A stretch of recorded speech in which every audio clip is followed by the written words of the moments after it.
Parliament ఎన్నికలకు సంబంధించి ఏ విధంగానైతే బీజేపీతోని మమేకమై బీఆర్ఎస్ నడిచిందో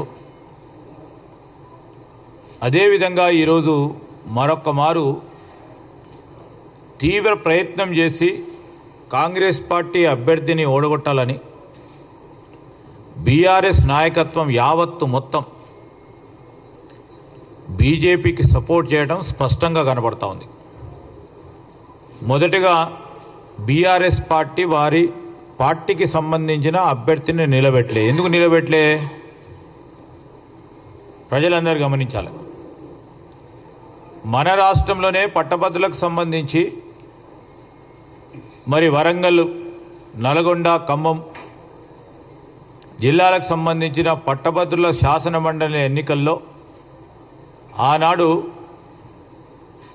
బీఆర్ఎస్ పార్టీ అభ్యర్థిత్వాన్ని ఖరారు చేసి నిలబెట్టి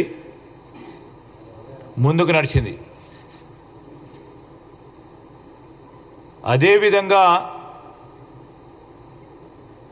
వారి పార్టీకి సంబంధించిన సీనియర్ నాయకుడు, కరీంనగర్ ప్రాంతవాసి, మాజీ సివిల్ సప్లైస్ కార్పొరేషన్కు సంబంధించిన చైర్మన్, ఆనాడు మరి ఆ సర్దార్జీ గారు రవీందర్ సింగ్ గారు పార్టీ పరంగా ఉన్న సీనియర్ నాయకుడు. ఆయన నిన్న ఓట్ల లెక్కింపు కార్యక్రమం భాగంలో ఆయనకు వచ్చిన ఓట్లు చూస్తే ప్రత్యక్షంగా స్పష్టంగా టీఆర్ఎస్ పార్టీకి సంబంధించి వారి నాయకత్వం కేసీఆర్ గారు, హరీష్ గారు, కేటీఆర్ గారు ఇచ్చిన ఆదేశానం స్పష్టంగా కనబడుతూ ఉంది. మొత్తం రవీందర్ సింగ్ వచ్చిన ఓట్లు మేమనుకుంటున్నాం ఆయనకు వచ్చిన ఓట్లు వ్యక్తిగతంగా వచ్చిన ఓట్లు